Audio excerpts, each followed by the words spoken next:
This will be the scene that we're going to be working on today. It's going to be pretty similar, it might be slightly different, but all the basic principles will be the same. I hope everybody enjoys it, and if you have a chance, please take the time to like, subscribe, and leave a comment. Let's get started. Welcome everybody to my first of two-part series on physics for rigid body physics. Now, I may do more in these depending on how they do, but this is basically the first video is going to be setting everything up so you understand how physics kind of works, and then we're going to go into a little bit of detail on all of them.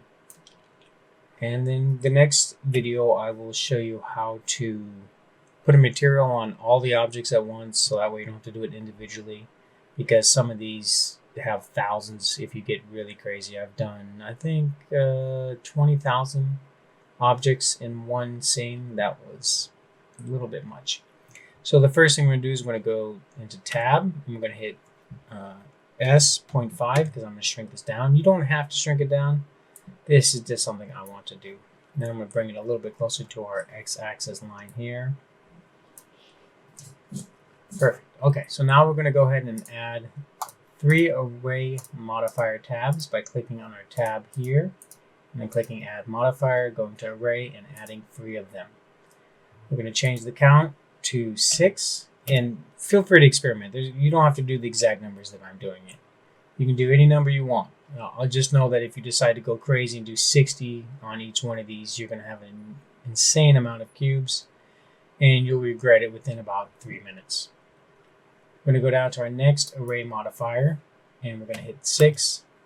We're going to change the offset on the x to 0 and change the offset to 1 on y. And now you can get a better view of what's going on. It's now spreading the array that way. And then we're going to do the same thing with this, but we're going to change it to 1 on the z-axis, and we're going to change the count to 10. So now we have a nice tall object. Now you may notice you're unable to click on any of these cubes you just created because they're not technically complete until you apply the modifier. We just have this one cube, and it's just making an array of them. So we're going to go to the very top. We always apply the first modifier on the list first. I'm going to go ahead and apply all of them. And now when we go into edit mode, we'll see we have a bunch of cubes here. I'm going to press P to separate them because right now they're still just one object. So you don't want to have just one object or they won't split apart. So we're going to separate them by loose parts. We're going to leave edit mode. We're going to go to our physics tab, and we're going to add active rigid body.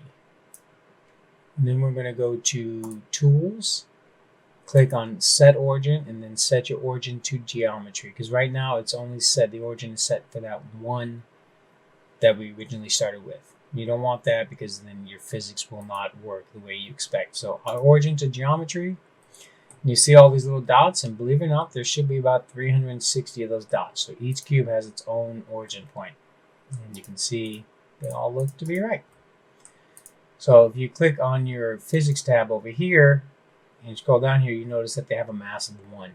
Traditionally speaking, when I am doing these scenes that I make, I don't change the mass of this object. I keep all the actual cubes or bricks or whatever they happen to be, planks, set to 1.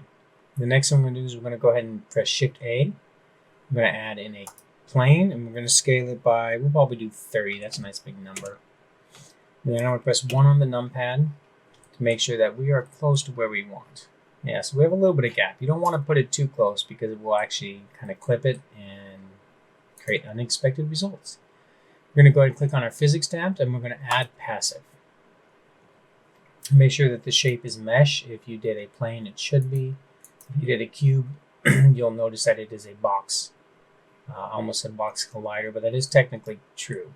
So now when we hit, actually we need to go ahead and bake our physics first. So click on your scene tab right here. Scroll down, and then click on rigid body cache, hit bake. Wait a few seconds till it's done baking, and then hit play. And that actually was quite perfect. Almost seems too good. Usually they bounce and move a little bit, but we must have been really close to the ground. So we're going to go ahead and add another object just to make sure that it is acting correctly. I'm going to put passive. Okay, no, it is active. Okay.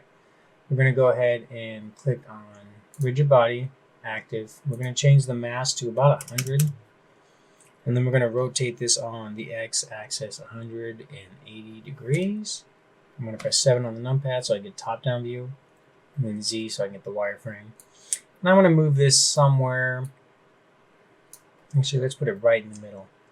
And I'm kind of lining it up so that way the point will penetrate through the middle there and create a nice split. So now we need to actually rebake your scene here. That way we'll include the new object that we added. So if we hit play, it'll come down here and split right down there. And that's literally it. That's how you set it up. That is kind of the premise of everything I just showed you. You can change the weight of this object or any of the objects, or I should say the mass, not the actual weight. And you will get a different effect. But I actually liked how this came out just about perfect. So this is where I'm going to end the first part of the tutorial. On the next part, we're going to add some materials to everything. Make it look a little bit prettier, because right now this is what we get, and it is not exactly gorgeous. Let's change the cycles renderer.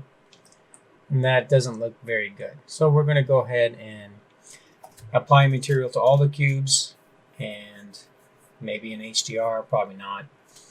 And set everything up, make it look nice. All right, I'll see you in the next one.